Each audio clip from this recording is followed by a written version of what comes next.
What if I told you that everything you've been taught about the war between science and faith is a lie?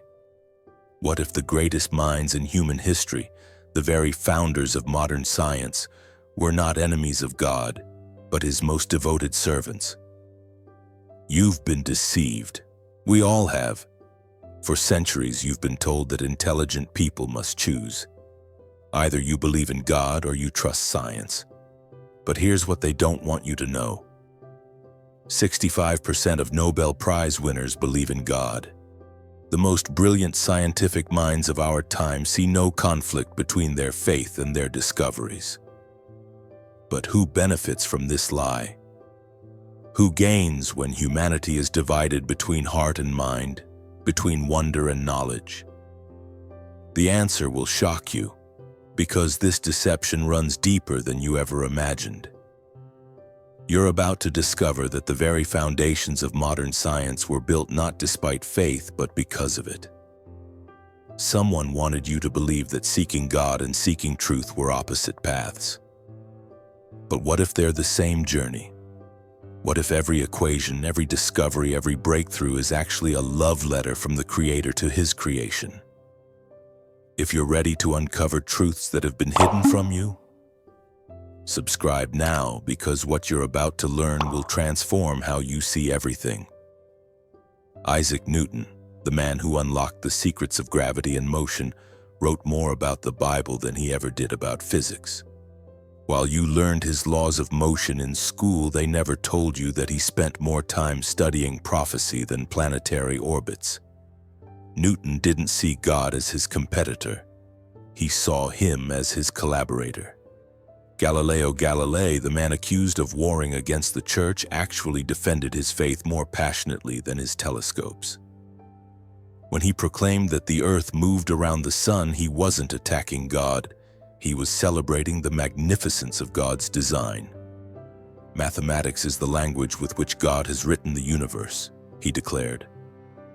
The man they painted as faith's enemy was actually its champion. But here's where the story gets twisted.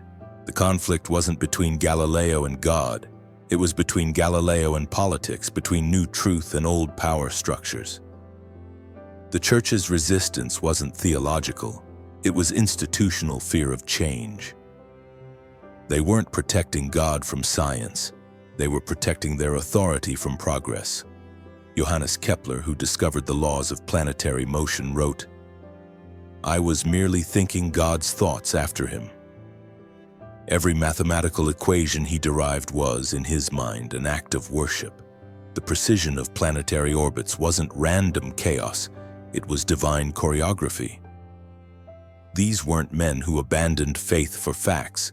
They were men who found God in every calculation, who saw worship in every wonder they uncovered.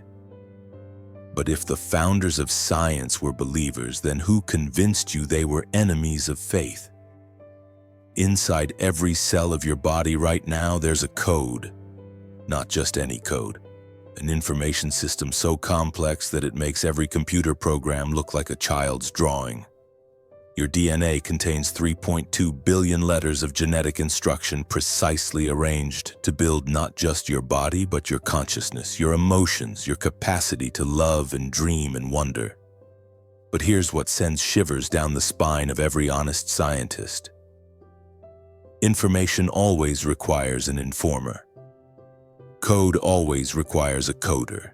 You've never seen a love letter write itself, never witnessed a symphony compose itself, never found an instruction manual that authored itself. Yet somehow you're supposed to believe that the most sophisticated information system in the universe, your genetic code, wrote itself by accident. Dr. Francis Collins, the geneticist who led the Human Genome Project, started as an atheist. He was determined to prove that life was nothing more than chemistry and chance. But as he decoded the human genome, letter by letter, base pair by base pair, something unexpected happened. The code began speaking to him, not in words, but in wonder. I found it impossible to be in the presence of such elegance and complexity without feeling a sense of awe, he said. The man who mapped human DNA became a follower of Christ because the evidence wouldn't let him remain an atheist. Then quantum physics shattered everything you thought you knew about reality. At the deepest level of existence, particles behave like they're aware of being observed. The universe seems conscious, responsive, intentional. Matter isn't solid. It's mostly empty space held together by forces we barely understand. Energy and matter are interchangeable. Time is relative. Reality itself seems to be built on relationships, not objects. The more we discover, the more mystical science becomes. The universe is fine-tuned with such precision that changing any fundamental constant by even a tiny fraction would make life impossible. The probability of this happening by chance is so small that many atheist scientists now propose infinite parallel universes just to avoid the implications of design. But what if the evidence is pointing exactly where it appears to point? What if the fingerprints of intelligence aren't coincidence but signature? Here's a truth that might surprise you. Many of the world's most devoted Christians fully embrace evolution as God's method of creation. The idea that faith and evolution are enemies isn't biblical theology. It's cultural warfare that has nothing to do with God's truth. When you read Genesis, you discover something remarkable. The Hebrew word yom, translated as day, doesn't necessarily mean a 24-hour period. It can mean an age, an era, an indefinite time period. Ancient Hebrew scholars understood this. They weren't obsessed with the mechanics of creation. They were captivated by the meaning of creation. Consider this breathtaking possibility. What if evolution isn't random chaos but guided artistry? What if natural selection isn't godless chance but divine choice? What if the billions of years of development weren't time wasted but time invested in creating something magnificent? You. Dr. Kenneth Miller, a devout Catholic and evolutionary biologist, puts it this way: evolution is not God's absence from creation, but God's presence within creation. The process isn't evidence against design. It's evidence of a designer so brilliant that he built creativity into the very fabric of life itself. But here's the crucial distinction. Evolution describes a process, while evolutionism makes a philosophical claim. Evolution says species change over time through natural mechanisms. Evolutionism says this process proves there's no God. One is science, the other is atheistic philosophy wearing a lab coat. You can believe that God used evolution to create the magnificent diversity of life without abandoning your faith. In fact, this view makes creation even more awe-inspiring. Instead of a cosmic magician snapping his fingers, you have an infinite artist working through time itself, weaving together physics and chemistry and biology into a masterpiece called life. The question isn't whether God could have created through evolution. The question is, if he did, would that make him less God or more? The war between science and religion that dominates your culture wasn't discovered by historians, it was invented by them. Two men in the 19th century, John William Draper and Andrew Dickson White, literally fabricated the narrative of eternal conflict between faith and reason. Their goal wasn't truth, it was profit. They knew that controversy sells books, and they needed a compelling enemy for their secular worldview. Draper wrote, "History of the conflict between religion and science" in 1874, filled with distorted facts and outright fabrications. White followed with a history of the warfare of science with theology in 1896, doubling down on the fictional conflict. These weren't careful historians uncovering truth. They were propagandists manufacturing division. But their lie was so appealing to both sides that it became accepted truth. Scientists who wanted to escape religious authority embraced it. Religious leaders who feared losing influence perpetuated it. Neither side bothered to check the historical facts because the myth served their purposes. The real history tells a completely different story. The Catholic Church funded more scientific research than any other institution in history. Monasteries preserved scientific knowledge through the Dark Ages. Universities were created by Christians to study God's creation. The scientific method itself was developed by devoutly religious men who believed that God's universe operated according to discoverable laws. But once the lie took root, it grew like a virus through education, media, and culture. You were taught in school that enlightenment meant choosing science over superstition, reason over faith, progress over tradition.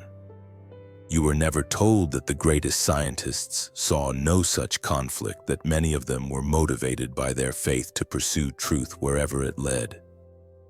Someone wanted you divided. Someone benefited from the war between your heart and your mind. But what happens when you discover that the war was always an illusion? What if I told you that believing in God doesn't make you a worse scientist? It makes you a better one. What if faith isn't the enemy of discovery but its greatest ally? Think about what drives real scientific inquiry. It's not skepticism alone, it's wonder. It's the belief that the universe makes sense, that patterns can be discovered, that truth exists to be found. These aren't scientific conclusions. They're acts of faith. Every scientist who has ever made a breakthrough believed that reality was intelligible, that their mind could comprehend cosmic truth, that the universe was worth understanding. But why should any of this be true in a meaningless, accidental universe? If you're nothing but chemicals and electrical impulses, why should your thoughts correspond to reality? If the universe is random chaos, why should it follow mathematical laws? If consciousness is just an illusion, why should you trust your reasoning about anything? Faith provides the foundation that makes science possible. The belief that God created an ordered universe gives you confidence that natural laws exist to be discovered. The belief that humans are made in God's image gives you confidence that your mind can comprehend truth. The belief that creation is good gives you motivation to study it, heal it, improve it. Christian scientists have ethical boundaries that protect their work from corruption. They can't justify any experiment that serves their purposes because they answer to a higher authority. They can't claim that their discoveries prove whatever they want them to prove because they serve truth, not self. Most importantly, faith gives science meaning. Without God, your discoveries are just interesting facts about a dying universe. With God, every breakthrough is a revelation, every cure is an act of love, every understanding is a step closer to the mind that conceived all things. You stand at the edge of infinite mystery. Every star you study, every cell you examine, every equation you solve is a conversation with the Creator. Science isn't the enemy of faith. It's faith's most beautiful expression. In every formula, God is speaking. In every discovery, He's revealing Himself. In every wonder, He's inviting you deeper into relationship with Him. The greatest scientists understood this. They saw their work not as a career, but as a calling. Not as a job, but as worship. Not as human achievement, but as divine invitation. What mysteries is God waiting to reveal through you? What wonders is He ready to show you? What conversations between heaven and earth are waiting for you to discover? If this truth has touched something deep within you, subscribe and tell us in the comments. What's the most amazing scientific discovery that makes you think of God? What would you want to explore if you knew that every discovery was a gift from your Creator? Share your thoughts below and let's continue this conversation together.